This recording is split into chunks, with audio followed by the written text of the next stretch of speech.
Par rapport à ce que j'ai compris et la perception du bouddhisme chez beaucoup de personnes, dernièrement j'ai été à l'UCLI pour présenter le bouddhisme en théologie. Il y avait beaucoup de questionnements sur ce terme-là par rapport à ce qu'on pourrait nous comprendre. Or, il y a beaucoup d'étiquettes qu'on donne au mot bouddhisme, comme religion, comme philosophie, comme mode de vie, comme état d'être, comme science de l'intérieur, comme parfois aussi des qualités du bouddhisme, la compassion, la bienveillance, l'amour universel. Donc ce sont des termes qui se rapprochent parfois de ce que nous on côtoie dans notre quotidien, mais peut-être qu'il n'y a pas de bouddhisme en lui-même, peut-être que ce sens-là, c'est nous qui avons défini.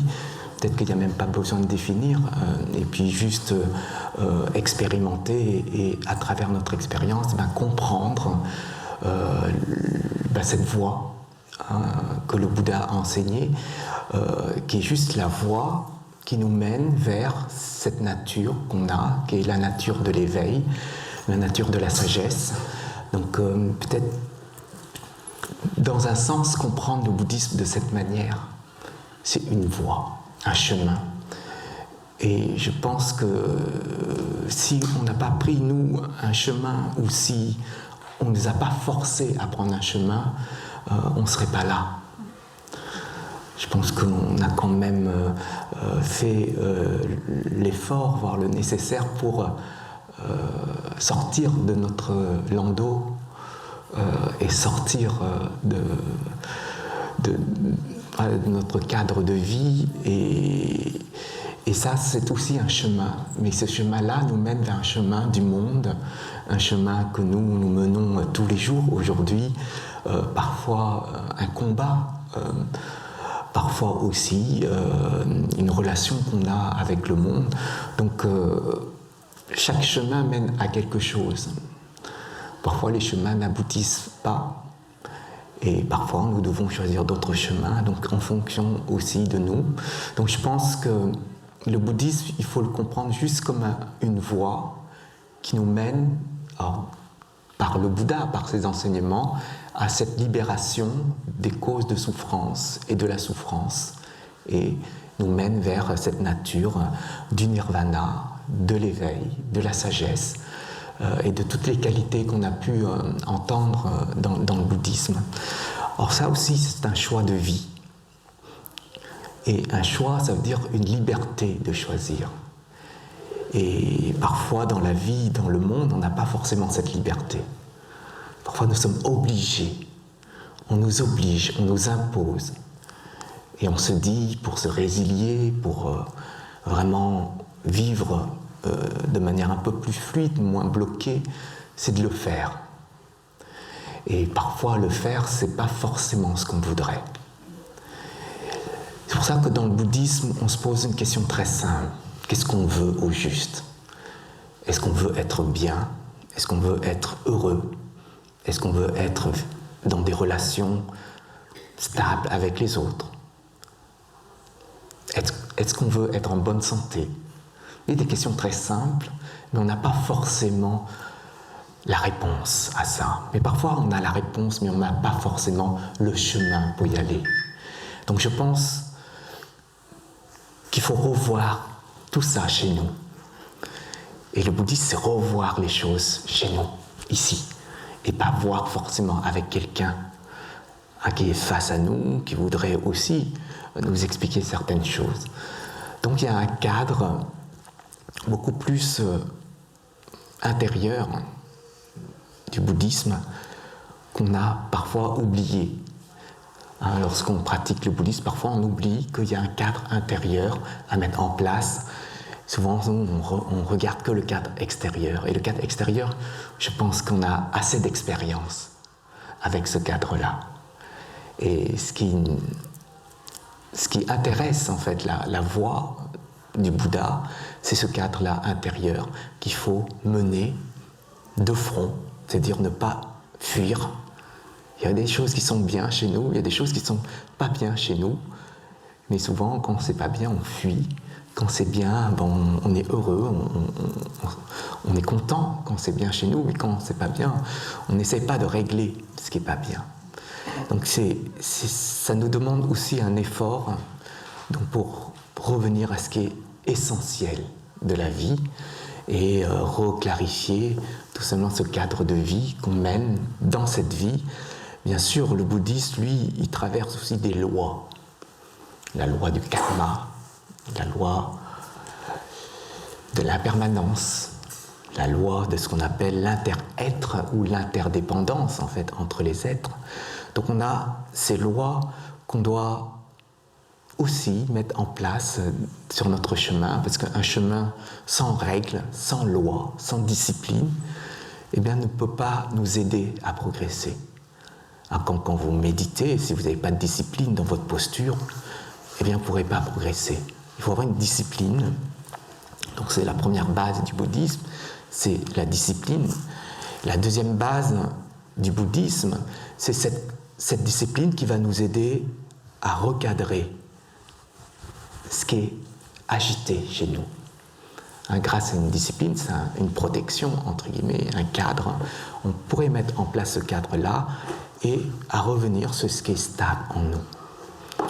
Je pense que même quand on médite, tout à l'heure j'ai eu une discussion avec une personne qui me disait, quand je médite, j'ai sans arrêt de l'agitation, sans arrêt voilà, les flux ici de pensée, les flux de réflexion hein, qui traversent ici, et donc je ne suis pas forcément dans la stabilité, surtout dans une agitation. Et je pense que nous, on doit aussi faire face à ça, parce que c'est l'agitation intérieure, c'est notre agitation, et comment nous fonctionnons. Donc c'est une question fondamentale quand même, lorsqu'on se pose cette question, comment nous fonctionnons intérieurement, c'est aussi un moyen pour nous découvrir. Ah, si nous ne savons pas comment nous fonctionnons, à un moment donné, ça va être compliqué de se gérer. Si vous ne savez pas comment fonctionne une machine, vous ne saurez pas comment gérer si elle tombe en panne. Et ça, c'est une logique d'une évolution. Donc c'est cette logique-là que le Bouddha a enseigné au cours de sa vie. Donc bien comprendre que le Bouddha est un être humain qui est apparu dans ce monde il y a plus de 26 siècles, et qui a pris comme base d'enseignement lorsque ce prince est devenu le Bouddha historique, sur la souffrance. Cette base-là, c'est sur les 4 nobles vérités, sur la souffrance, donc l'existence de la souffrance. Alors, on peut se mettre devant une méditation sur soi et puis lister tous les types de souffrances qu'on a au cours de notre vie, alors peut-être une vie qui est récente, hein, du passé, voire aujourd'hui, je vais noter que j'étais en colère, que j'étais stressé, que j'étais jaloux, que j'étais dans la douleur, que j'étais triste, et aussi noter les espaces où vous êtes heureux. Il n'y a pas que la souffrance, il y a aussi ces espaces où on retrouve le bonheur, dont on peut noter aussi ces moments où nous sommes dans cette forme de bien-être intérieur, de bonheur intérieur. Donc ça nous aide aussi à voir clairement notre schéma sur nos états. Et quand nous voyons un schéma sur nos états, c'est comme si on faisait un schéma avec des flèches et noter nos états. Alors, il y a des états plus forts, moins forts. Donc on peut faire ce schéma de nos états et prendre conscience. Il y a des schémas qui vont nous aider à nous apprendre sur soi. Il y a d'autres où ça va nous apprendre à ignorer, d'autres à accepter, d'autres à se changer. Vous voyez, donc c'est aussi une forme de méditation quand on fait ce travail de schéma sur soi. Donc l'existence de la souffrance, c'est quelque chose qui est vrai. C'est pour ça qu'on parle de noble vérité. C'est-à-dire quelque chose de vrai, quelque chose qu'on ne peut pas nier. Si on nie quelque chose de vrai, ça veut dire qu'on est ignorant. Et quand nous sommes ignorants, forcément, il y aura des trous de logique dans notre fonctionnement à cause de l'ignorance. Et l'ignorance, c'est une des racines de la souffrance, expliquée par le Bouddha. Si on voit et qu'on accepte cette réalité de ce qu'on voit, mais en fin de compte, cette réalité, elle est relative, c'est-à-dire qu'elle n'est pas basée sur quelque chose qui est absolu, c'est-à-dire que c'est que notre perception qui est comme ça, c'est un peu une vision personnelle de soi, une interprétation de notre perception, et bien derrière, on va agir, et bien cette action sera liée à cette perception. C'est de l'ignorance, mais très subtile, parce que nous considérons qu'on n'est pas ignorant à ce moment-là, parce qu'on voit les choses, parce que c'est une vision erronée, mais c'est une vision quand même. Donc on voit, mais derrière, on ignore que c'est une vision erronée. Donc il y a une subtilité derrière. Et donc quand il y a cette subtilité, eh bien, on a cet état d'ignorance qui est ancré intérieurement. Et quand elle est ancrée, et que nous plaçons sur elle, eh bien, on ne peut pas la voir. Et c'est comme quand vous êtes agité, si vous ne vous regardez pas devant un miroir que vous êtes agité, eh bien, vous êtes pris dans l'agitation. Mais vous ne voyez pas que vous êtes agité. C'est le moment où votre attention se pose sur vous pour dire « je suis agité ». Là, vous sortez de l'ignorance, de cette vue de vous-même, erronée de vous-même. Donc, nous, on construit, et c'est ça la subtilité, parce qu'on construit les choses et on se met dans ces choses-là. C'est pour ça qu'on rentre dans l'ignorance, mais subtile. Mais une personne qui ignore une situation parce qu'elle a fui la situation, quand vous êtes en souffrance face à une personne, vous allez prendre conscience que c'est insupportable pour vous et vous allez fuir la situation. Là, vous acceptez et vous décidez d'ignorer la situation. Tandis que l'autre, vous ne savez pas. Comme vous ne savez pas, vous êtes dans l'ignorance. Là, vous savez, mais vous voulez rester à ignorer. Donc c'est encore beaucoup plus fort. C'est parce qu'il y a une forme de décision de votre part, une action mentale de votre part pour ne pas accepter. Vous voyez, dans ce terme d'ignorance, il y a toujours des phases qui sont présentes ou pas. Par exemple, si vous ne voulez pas ignorer une situation, vous allez ouvrir vos sens. Il faut voir si vos sens sont fermés sur un des niveaux, ou plusieurs niveaux. Quand vous bouchez les oreilles, vous allez ignorer un son. Mais ça, c'est vous. D'accord ? Vous avez agi. Donc là, c'est un sens qui se ferme. Mais si vos sens sont complètement ouverts et que ce que vous captez, c'est ce que vous percevez, sauf que mentalement, un schéma en fait mental va dire « je vois ça », au lieu de voir autrement. C'est comme si je suis en colère, eh bien je projette ma colère sur les autres et je vois les autres comme des éléments qui déclenchent ma colère. Voilà, je projette ma colère sur l'autre et c'est toujours les autres qui sont en colère et jamais moi. Et donc ça, c'est une ignorance qui n'est pas liée à une fermeture de sens, mais c'est une ignorance qui est liée tout simplement à un manque de sagesse. Un manque de sagesse, ça ferme cette porte de lumière et ça ouvre la porte de l'ignorance, qui est subtile en quelque sorte. Donc c'est pour ça que le Bouddha a enseigné le bouddhisme pour qu'on puisse éclairer cette sagesse et écarter l'obscurité qui est l'ignorance. C'est en écoutant les enseignements en fait, du Bouddha qu'on peut réfléchir. Et quand vous réfléchissez, eh bien, ça vous permet aussi d'avoir d'autres conditions d'ouverture. Donc vous allez vous poser des questions, pourquoi il a dit cela, pourquoi c'est cette logique-là, pourquoi il y a cette loi de causalité, pourquoi ici j'ai accepté le karma, la loi du karma, et ici j'ai pas accepté la loi du karma. Ben, vous voyez, il y a des moments où on accepte la loi du karma parce qu'on est heureux de l'accepter. Mais quand on n'est pas heureux et que c'est trop intense au niveau douleur chez nous, eh bien, on n'accepte pas. Ainsi, c'est relié, un événement est relié à soi. Par exemple, la perte d'un enfant, si l'enfant il est jeune, eh bien, on ne va pas pouvoir supporter. On va dire que c'est pas juste. Quand vous dites c'est pas juste, c'est que vous n'allez pas accepter la loi du karma. Parce que la loi du karma, c'est la loi la plus juste. Donc, le moment où vous considérez que le monde extérieur, que les situations qui vous arrivent sont injustes, c'est dites-vous, à ce moment-là, vous n'avez pas appliqué la loi du karma et que vous allez refuser d'appliquer la loi du karma. Et c'est ce moment-là où vous allez souffrir.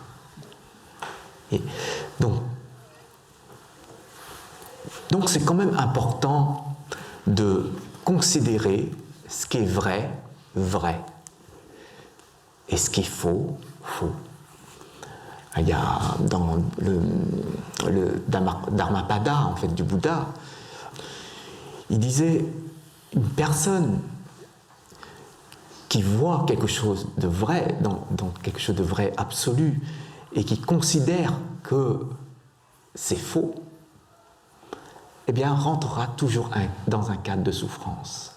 C'est que vous allez toujours vivre dans quelque chose qui est un mensonge pour vous. Et donc forcément, quand la mort vous frappe, vous dites non, je ne veux pas.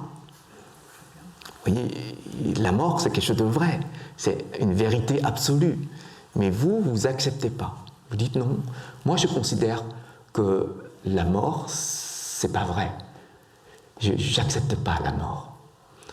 Donc vous allez rentrer dans un cadre d'ignorance. Et derrière, il y a de la souffrance. C'est pour ça que le Bouddha disait la mort, c'est un état qui crée pas mal de souffrance chez les êtres, qui fait partie, en fait, des 8 souffrances universelles de ce monde, comme la vieillesse. Alors, tout le monde, si on continue à vivre, on va vieillir à un moment donné.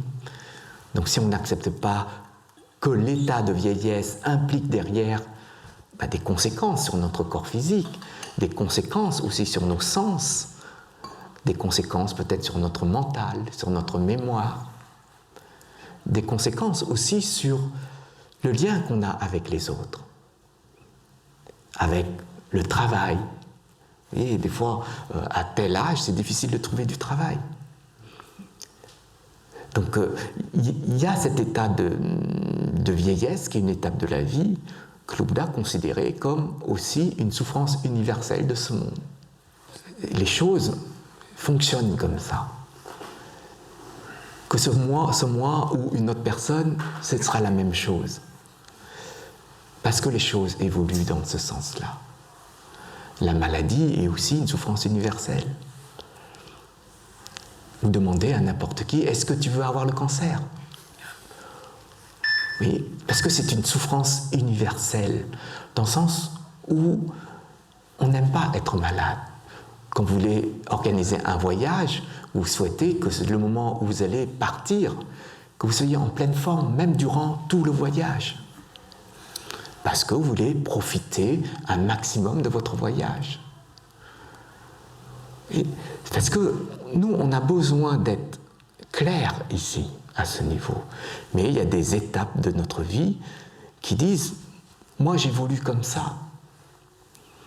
Donc après, est-ce que ici, en fonction de comment est l'évolution, ça va être clair ou non? Quelqu'un qui accepte la maladie, même si il a le cancer, il sera heureux. Quelqu'un qui n'accepte pas la fièvre et qui n'est pas heureux dans cette maladie, eh bien il va souffrir. Oui, ce n'est pas lié à la maladie, le bonheur ou la souffrance. C'est lié à comment on voit le bonheur ou la souffrance. C'est comment vous percevez la maladie. Si vous percevez que la maladie est un moyen d'être en arrêt maladie, ce sera le bonheur. Et si vous considérez que la maladie est un blocage pour voyager, ce sera la souffrance. Donc, c'est ça qu'il faut se rendre à l'évidence, d'où ces souffrances universelles. La naissance aussi est une souffrance. Nous, on ne perçoit pas la naissance comme une souffrance, parce qu'on voit la naissance comme une joie, comme un bonheur. Mais la personne qui porte l'enfant, demandez à cette personne si c'est un vrai bonheur. Et demandez à ce nouveau-né si c'est un vrai bonheur de naître. On n'aura jamais la réponse. Mais ce qu'on sait, c'est que ce nouveau-né pleure à sa sortie. Et quand nous pleurons, c'est que nous ne sommes pas du tout dans le bonheur. Donc, je pense qu'il y a des phases où on doit se poser et méditer sur la vie en elle-même, comment elle évolue, comment elle est structurée, comment on la voudrait, qu'est-ce qu'on a pu obtenir. Ce sont des questions qu'on devrait se poser, sans parler des relations qu'on a avec les autres, les personnes qu'on aime, qui sont parties.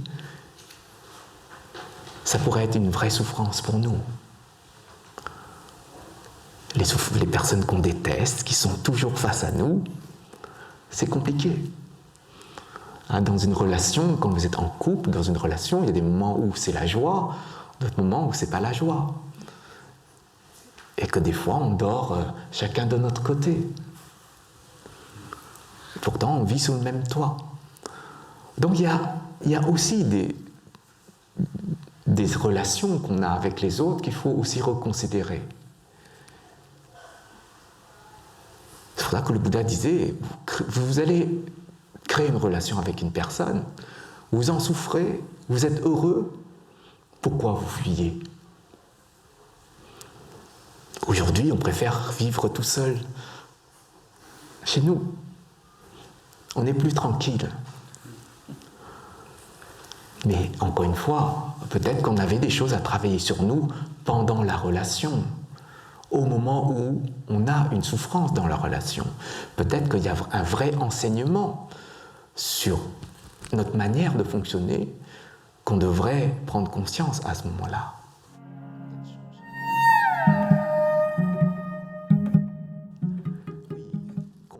On prend conscience, on est attentif à notre état, ici, de souffrance. C'est qu'une partie. C'est l'ignorance, en fait, de cette conscience mentale. Mais ce n'est pas lié à une forme de sagesse universelle. C'est juste un état d'ignorance de la conscience. Mais si on parle de l'ignorance fondamentale, ce sera quand même de l'ignorance. Parce que derrière, on n'a pas compris qu'il y a un processus de karma, par exemple, avec la personne. Et aussi de fonctionnement par rapport aux vies passées vis-à-vis de cette personne. Donc on a une forme d'ignorance à ce moment-là par rapport à ces lois. Que peut-être que le changement des êtres fait partie de cette loi de l'impermanence. Donc les êtres ont le droit de changer dans leur vie, au niveau de leur corps physique, au niveau aussi de leur état intérieur. Parce que si vous vivez avec une personne et que 50 ans après, vous voulez changer parce que cette personne a vieilli, vous dites « j'accepte plus ». Moi, je veux toujours une personne qui est face à moi, toujours jeune. J'ai pris, c'est quelque chose d'intérieur, pas d'extérieur. Il faut comprendre qu'une relation, c'est karmique. Si on veut changer cette relation karmique, on doit changer notre intérieur. Le vrai travail d'un pratiquant, c'est-à-dire une personne qui rentre dans cette voie de l'éveil, c'est je prends conscience que je souffre,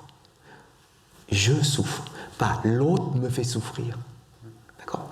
Je prends conscience que je souffre, je prends conscience que c'est lié à un processus du karma vis-à-vis de relations que j'ai pu créer dans le passé.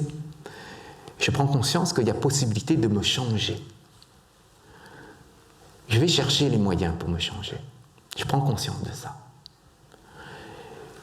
Et je travaille dessus. Mais pour pouvoir travailler, effectivement, il faut le lâcher prise. Mais le lâcher prise, ce n'est pas lâcher un environnement. Nous pouvons lâcher un environnement parce que ça dépasse une limite de ce qu'on pourrait supporter dans notre relation. Ça dépasse une limite. Donc je vais changer de cadre. Mais ce cadre-là, je dois revenir. C'est-à-dire, c'est comme si je vais partir en vacances. Je vais dire à la personne, je vais partir une semaine en vacances. Et en partant en vacances, je vais essayer de réfléchir sur moi, sur mes possibilités, sur les moyens que j'ai. Peut-être écouter les enseignements, d'autres enseignements, liés au karma, liés aux outils. Et je vais voir, en revenant de cette semaine-là, d'appliquer. Je vais appliquer ça chez moi et je vais voir comment les choses fonctionnent. Et si je vois que ça ne fonctionne pas, ça veut dire que l'outil que j'ai utilisé n'est pas du tout adapté. Donc s'il n'est pas adapté, je vais voir à nouveau d'autres outils. Peut-être que l'outil n'est pas adapté parce que j'ai utilisé dans un sens et que je pouvais utiliser dans d'autres sens, sous d'autres formes. Donc l'outil, par exemple, de la parole, c'est un outil, la parole. On pourrait l'utiliser sous d'autres formes. Notre manière d'utiliser la parole, les mots qui sont utilisés à ce moment-là,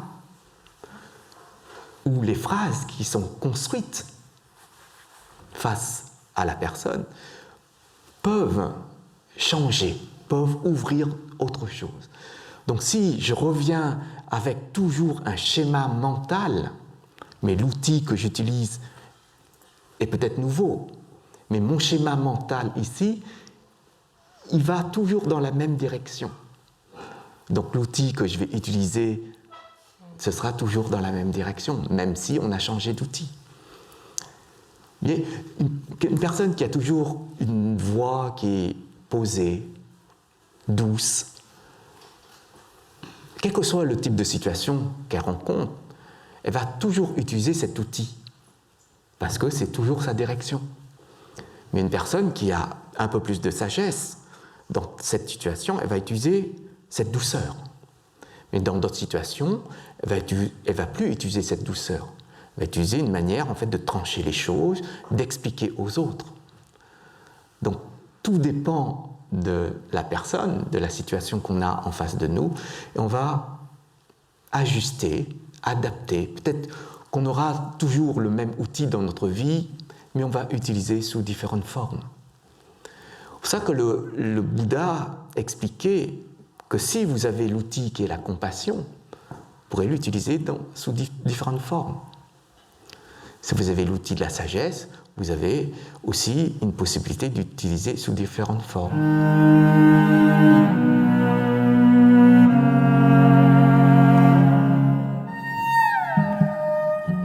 Il faut les deux, c'est un couple. En fait, ça va ensemble. On ne peut pas utiliser la compassion sans sagesse, parce qu'on va transformer la compassion en affect. On sera affecté par la situation.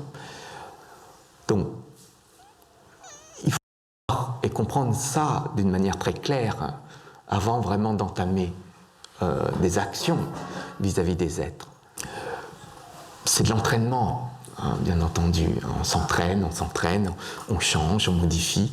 Et je pense que c'est toute la structure fondamentale du bouddhisme qui est liée à cette expérience qu'on a lorsqu'on a compris quelque chose dans l'enseignement du Bouddha, et de s'entraîner, et surtout, c'est toujours garder à l'esprit une attention et une conscience sur notre entraînement. Parce que des fois, on pense que ce type d'entraînement va me permettre d'évoluer, mais cette manière de voir va nous pousser vers ce qui est extrême dans la pratique. Si on ne prend pas conscience de notre manière de s'entraîner, peut-être qu'aujourd'hui j'étais en bonne forme, physiquement j'étais en pleine santé, eh bien je peux m'entraîner de cette manière. Mais peut-être demain je suis fatigué et je vais toujours vouloir m'entraîner aussi de cette manière. Et on voit, il n'y a pas de sagesse. La sagesse me permet d'ajuster, de dire qu'aujourd'hui je suis un peu plus fatigué, donc je vais m'entraîner autrement. Mais je ne dois pas perdre le sens de l'entraînement. Parce que des fois, on cherche plus la facilité. Je suis fatigué, je ne vais pas m'entraîner aujourd'hui. Il y a toujours des situations où on peut s'entraîner autrement, selon nos états, selon nos conditions.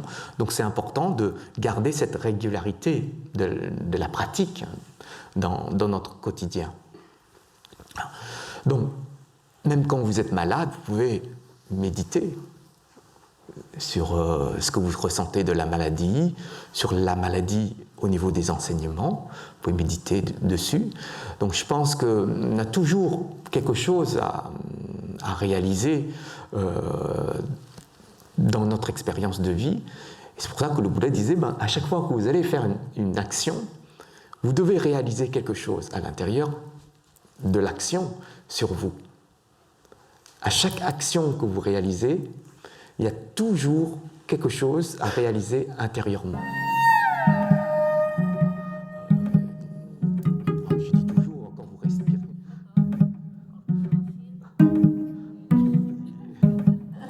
Il y a toujours une conscience, en fait, à l'intérieur de toutes nos expériences.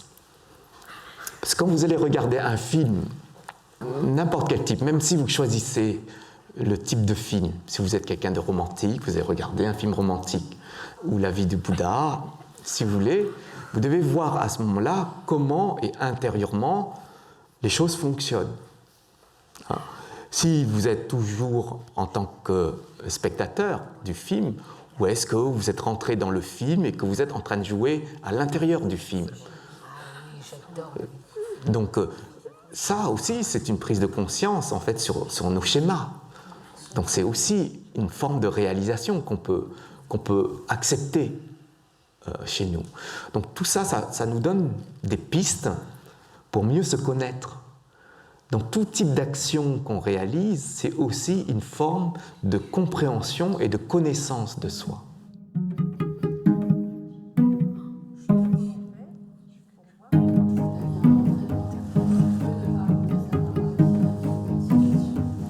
C'est pas un échec. C'est pas un échec. Non.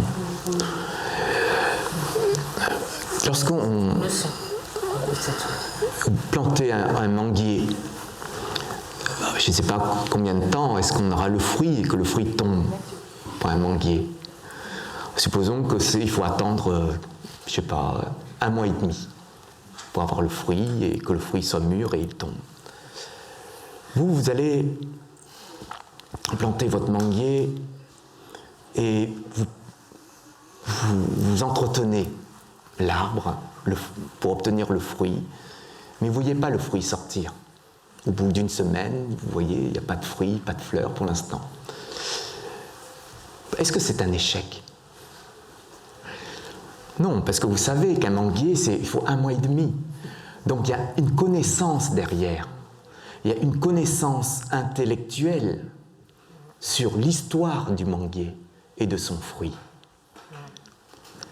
Tandis que quand vous allez pratiquer, vous allez utiliser des outils, voyez pas de résultat. Mais ce n'est pas parce que vous ne voyez pas de résultat qu'il n'y a rien qui a changé, que les conditions n'ont pas bougé. Peut-être qu'il y a quelque chose qui a changé ou que les conditions ont bougé, sauf que notre perception ne voit pas. C'est pour ça que des fois, il y a des personnes qui disent « ça fait 3 mois, 4 mois, 6 mois que je pratique la méditation, je ne vois pas d'évolution. » Après, ils se disent ben, « en fin de compte, je laisse tomber. » C'est une forme d'ignorance parce qu'on est impatient.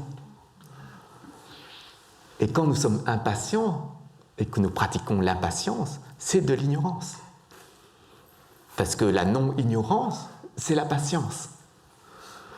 Donc si nous sommes face même à 10 ans de pratique de méditation et que ça n'aboutit pas, parce que notre schéma d'aboutissement doit être dans ces conditions-là, dans ces résultats-là. De toute manière, les choses évoluent et changent, que ce soit dans le bon sens ou pas le bon sens. Nous, on voudrait toujours dans ce sens-là, avec ce résultat-là. Donc on fait une fixation dessus. Et comme on pourrait nous dire « mais tu as évolué », nous, on ne voit pas l'évolution dans ce sens-là. Et donc pour nous, on n'a pas évolué. Un chemin, ce n'est pas « j'agis et j'ai le résultat ». Ce n'est pas binaire. Un chemin, il y a une progression. Qu'elle soit rapide, lente, il y a quand même quelque chose qui a changé. Chaque instant qui passe est un changement. On ne pourrait pas dire que nous, on n'a pas évolué. Se dire qu'on a évolué, c'est aussi admettre que les choses vont changer, on a changé, mais sauf que j'ai encore gardé en moi une forme de souffrance, un état de mal-être.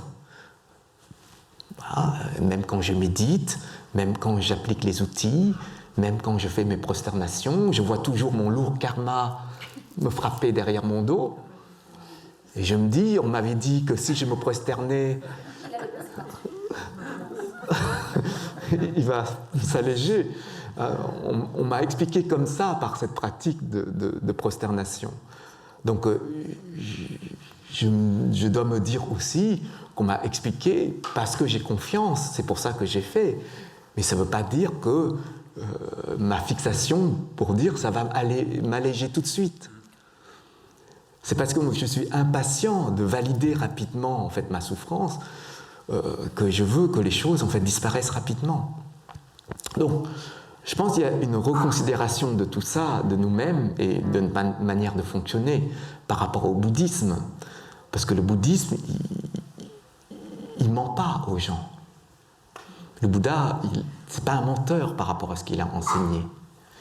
Il a simplement expliqué ce qu'il a vu, ce qu'il a perçu, ce qu'il a compris, ce qui est ce processus-là des phénomènes et la logique de ces phénomènes.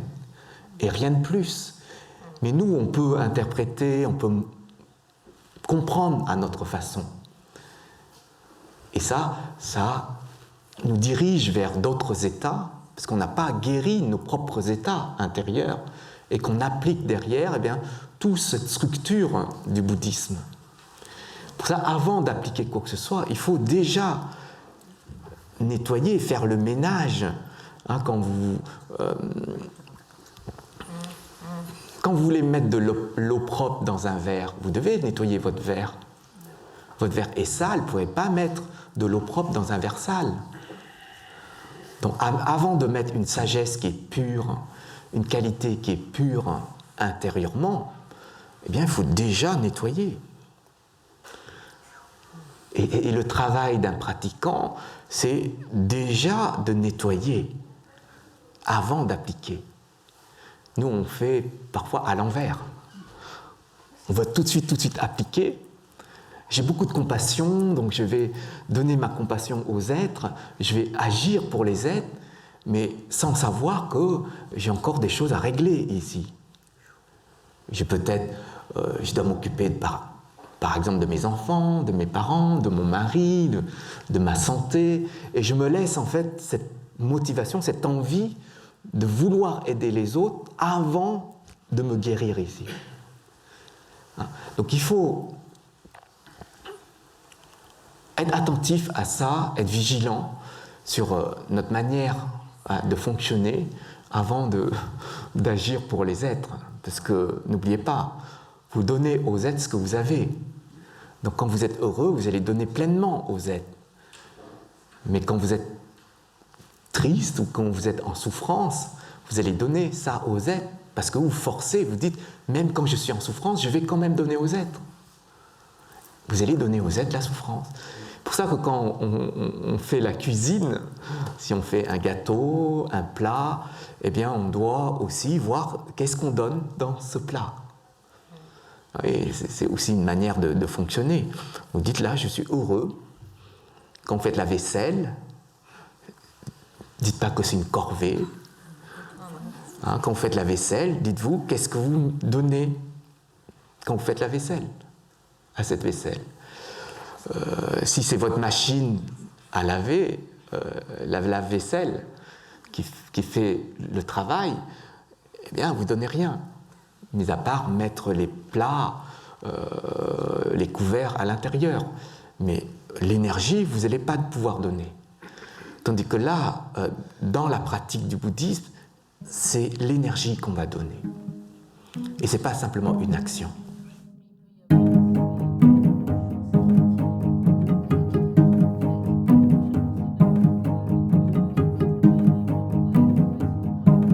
Je pense qu'on peut toujours aider les autres, mais de différentes manières.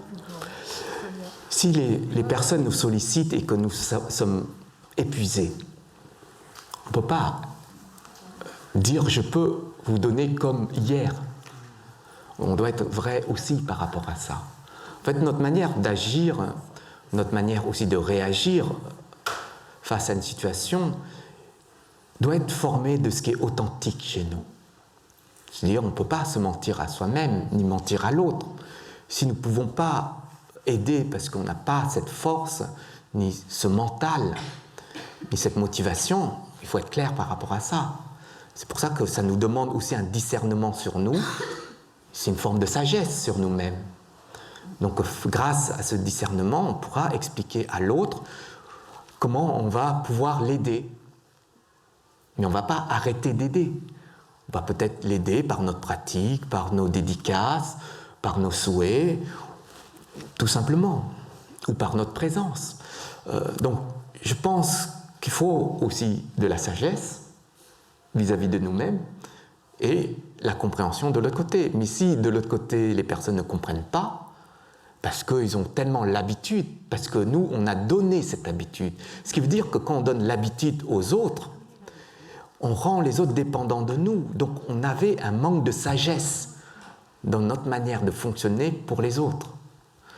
Donc ça aussi, c'est un enseignement sur réajuster notre manière de fonctionner.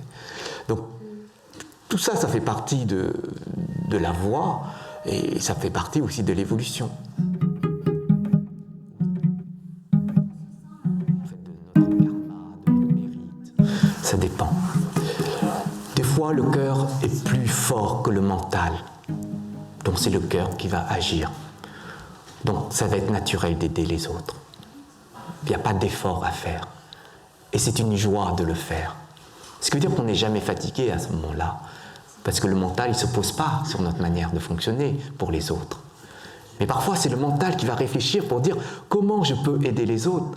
Et quand j'aide, je réfléchis. Ce n'est pas l'énergie du cœur, la qualité du cœur. C'est-à-dire, la qualité, elle est là, le cœur est là, sauf que le cœur, lui, il n'a pas confiance en lui, il va toquer à la porte du mental pour dire « rentre dans un processus de réflexion et rassure-moi que ma manière de fonctionner, ce sera vraiment la manière d'aider les autres. » Ça dépend de nous. Ça dépend aussi de comment on a nourri, grainé les qualités et cette ouverture vis-à-vis des êtres par rapport à la sagesse. Parce que quand le cœur parle beaucoup, et ça ne passe plus par l'analyse du mental, eh bien le cœur se laisse affecter par la situation, parfois même infecté par la situation. C'est pour ça qu'on peut être fatigué quand on rentre chez nous, qu'on aide les gens toute la journée. On rentre, on a pris la souffrance des êtres, l'énergie de souffrance des êtres. On a quand même pu faire ce qu'on veut pour les aider. Mais nous, on a pris aussi un coup. Donc, ça, il faut revoir. Il faut revoir. Ça, il faut revoir qui nous sommes, comment nous fonctionnons. Mais le Bouddha, il est très clair par rapport à ça. Il faut toujours la sagesse à l'intérieur du cœur. C'est-à-dire la sagesse, c'est pas placé au niveau du cœur, c'est pas placé au niveau du mental. C'est cette nature qui est intérieure. C'est cette nature qui va couvrir le cœur et le mental. Et donc quand on n'a pas cette sagesse-là, c'est-à-dire que cette sagesse, elle est encore tellement enfuie à l'intérieur de nous et qu'elle ne peut pas sortir de cette couche-là, eh bien, nous sommes obligés de passer d'ici à ici, ici à ici. C'est pour ça que ça nous demande non pas uniquement ce niveau, mais ce niveau ici aussi. Celui qui a la sagesse, il n'a plus besoin de passer ici, il va agir simplement. Il va agir avec cette nature-là. Donc il va traverser le cœur, qui va traverser par l'amour, la bienveillance, la compassion, la générosité. Il va traverser ici pour expliquer aux autres, pour montrer aux autres les outils, comment utiliser les outils. Donc il voit en même temps les différents angles qu'on pourrait utiliser les outils face à telle ou telle situation. Donc il va comprendre toute cette largeur des choses simplement parce qu'il a cette lumière qui est la sagesse.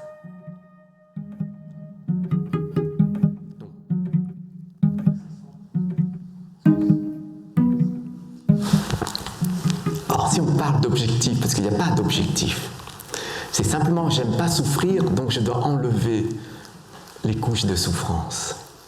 Mais quand j'enlève les couches de souffrance, on retrouve nos propres natures.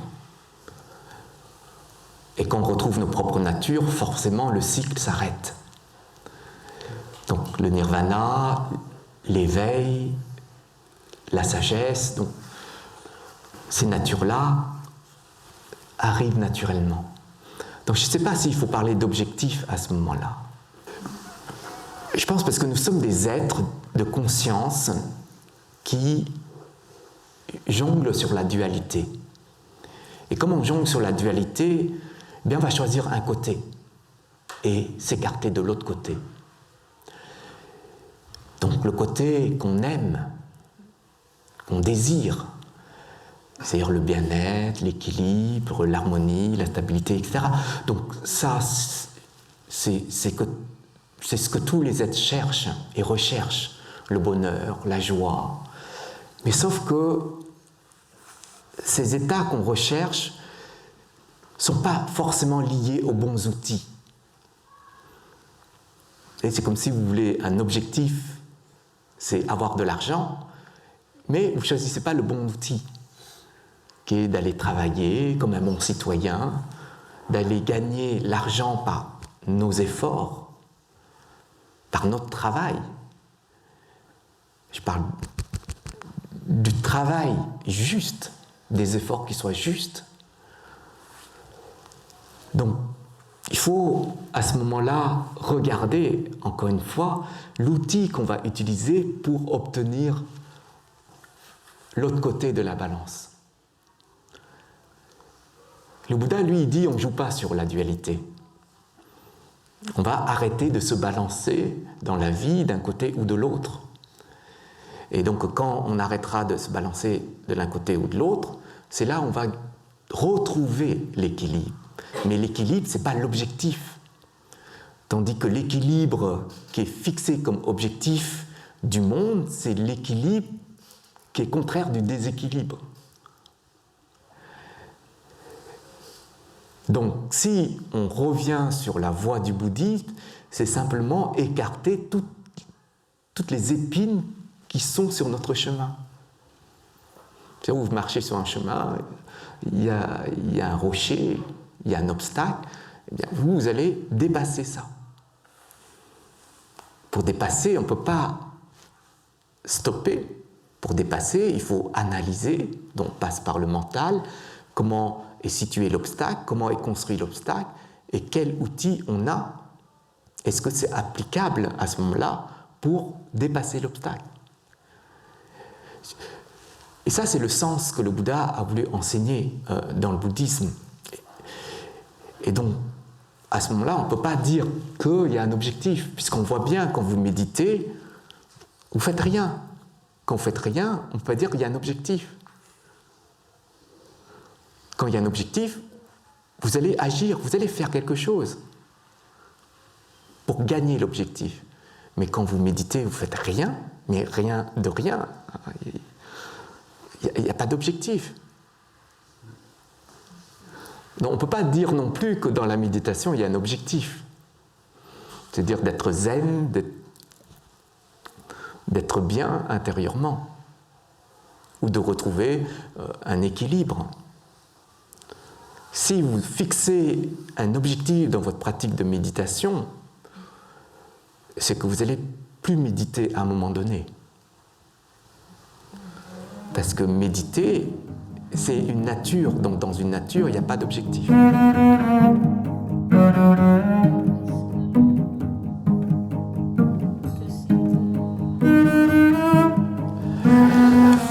Ça dépend où est-ce qu'on se place sur la balance, qu'on accepte.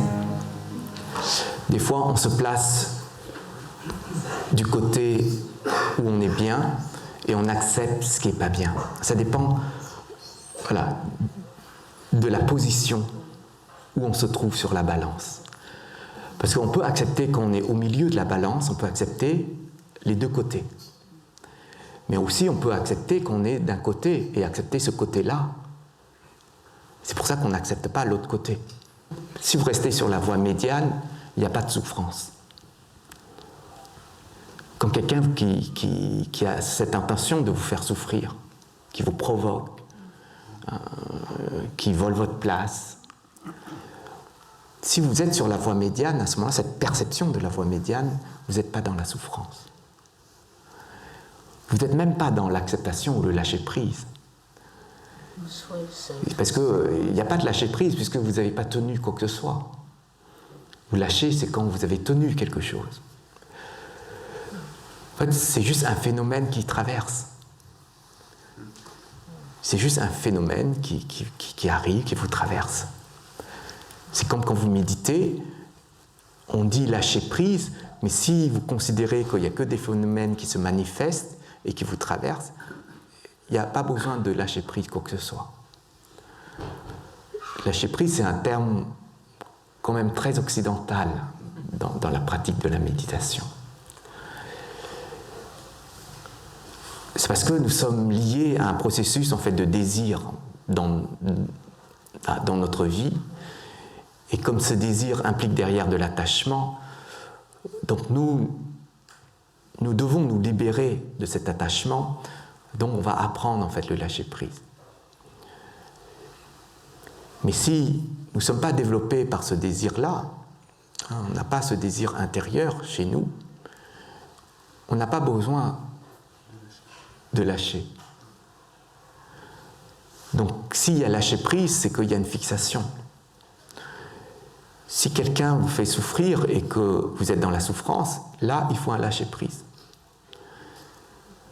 Mais si quelqu'un vous fait souffrir et que vous n'êtes pas dans la souffrance, il n'y a pas besoin de lâcher-prise. Il n'y a pas besoin de méditer, de se vous poser, d'accueillir, d'accepter et de lâcher, parce que vous n'avez pas tenu. Vous n'avez pas fait de fixation dessus. Donc pour ça, on va méditer.